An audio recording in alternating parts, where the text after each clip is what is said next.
కెనడాలోని టొరంటోలో జరిగిన candidates chess టోర్నమెంట్లో విజయం సాధించి చరిత్ర సృష్టించిన గుకేష్ భారత్కు చేరుకున్నాడు. చెన్నై ఎయిర్పోర్ట్లో ఆనందోత్సాహాలతో గుకేష్కు గ్రాండ్గా స్వాగతం పలికారు విద్యార్థులు, అధికారులు. అనంతరం అభిమానులతో ముచ్చటించాడు. ఇంతమంది అభిమానాన్ని చూడడం సంతోషంగా ఉందని, గెలుస్తానన్న పట్టుదలే తనను గెలిపించిందని చెప్పుకొచ్చాడు గుకేష్. తనను ప్రోత్సహించిన తల్లిదండ్రులు, కోచ్, స్నేహితులకు కృతజ్ఞతలు తెలిపాడు.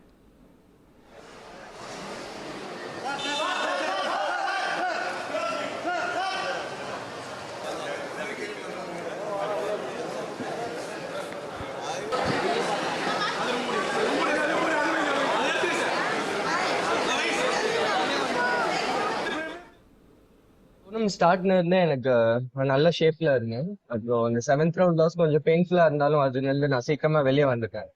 அப்புறம் நான் கண்டிப்பா இந்த டோர்னமெண்ட்ல ஃபர்ஸ்ட் வர முடியும்னு எனக்கு ஃபுல் நம்பிக்கை இருந்துச்சு. அப்புறம் எனக்கு லக்கும் என்னோட சைட்ல இருந்தது, அதனால இந்த வெயிட் என்னால பண்ண முடியும். It's a bit nice that to see how இவ்வளவு பேர் செஸ் என்ஜாய் பண்றாங்க, செஸ்ஸுக்கு சேர் பண்றாங்கன்னு தெரியறதுல எனக்கு ரொம்ப சந்தோஷம். In general it's good for chess. இவ்வளோ popularity some kids will take up chess and I am always happy to do my part about it. எனக்கு Chennai grand masters tournament எனக்கு ஒரு லாஸ்ட் மினிட் சான்ஸா கிடைச்சது. அந்த சான்ஸ் எனக்கு கொடுத்த தமிழ்நாடு கவர்மெண்ட், அப்புறம் chess base India team, அப்புறம் எல்லா ஆர்கனைசிங் కమిటీకు ரொம்ப ரொம்ப நன்றி. அப்புறம் భారత్కు చెందిన 17 ఏళ్ల గ్రాండ్ మాస్టర్ డి గుకేష్ విజయం సాధించి చరిత్ర సృష్టించాడు. ప్రపంచ టైటిల్ కోసం సవాలు విసిరిన అతి పిన్న వయస్కుడైన ఆటగాడిగా నిలిచాడు.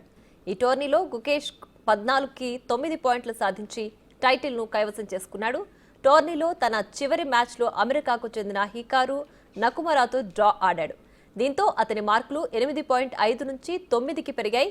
అదే సమయంలో అతను ఫ్రాన్స్కు చెందిన ఫిరోజా అలైరజాను ఓడించడం ద్వారా తన పాయింట్లను 8.5కు పెంచుకున్నాడు.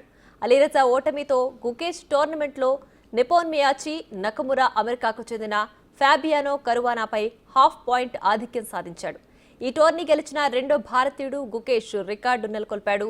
అతనికి ముందు 5 సార్లు ప్రపంచ ఛాంపియన్ విశ్వనాథన్ ఆనంద్ 2014లో ఈ టోర్నీని గెలుచుకున్నాడు. అప్పుడు అతని వయసు 45 సంవత్సరాలు.